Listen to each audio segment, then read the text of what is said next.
Hello everyone, कशा आहात तुम्ही सर्व? सकाळी उठल्यानंतर मी माझ्या झाडांकडे आज बघितलं तर पूर्ण माझे झाडं सुकलेली होते, कारण खूप दिवस झाले माझं त्यांच्याकडे लक्षच नव्हतं. थंडीमुळे का न झाडं तर चांगली होती, बट त्याखाली कचरा वगैरे खूप झालेला. आता हे जे दगड आहेत ना, मी खूप छान जेव्हा आणले होते तेव्हा खूप मस्त दिसत होते झाडांभोवती टाकलेले, बट काही दिवसानंतर ते दिसेच झाले. असं वाटलं मला पक्ष्यांनी खाली वगैरे टाकले की काय. नंतर ते जेव्हा माती उकरली तेव्हा मला सापडले हे दगड. आता म्हटलं चांगले मी खुश झाले की नाही आहेत म्हणून.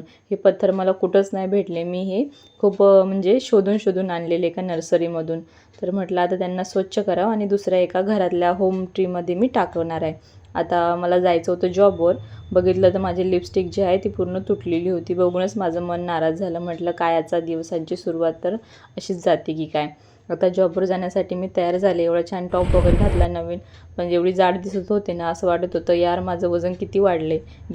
आता नवीन टॉप घातला आहे तर असं वाटत होतं एकदम फोटो तरी काढलेच पाहिजे. हा टॉप मी 2 वर्ष अगोदर घेतला होता. लूज येत होता, असं वाटलं होतं की थोडीशी जाड झाली ना तेव्हा मी हा टॉप यूज करायला घेईल, पण आता जाड झाले तर आता तो टॉप मला थोडासा फिटिंग होते. आता काय करणार? असं तुमच्यासोबत कधी होते का की आपण एखादे कपडे घेतो पण कधी असं वाटते ते म्हणजे येत नाही आपल्याला, तर असं वाटते की नाही आपण त्यांना ना जेव्हा बारीक होऊ तेव्हा घालू, पण ते तसेच पडतात.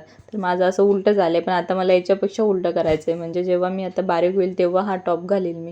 आज सलूनमध्ये परत एक क्लायंट येणार होत्या, त्यांना मला आज हेअर वॉश करून द्यायचा होता आणि थोडंसं ड्रायर.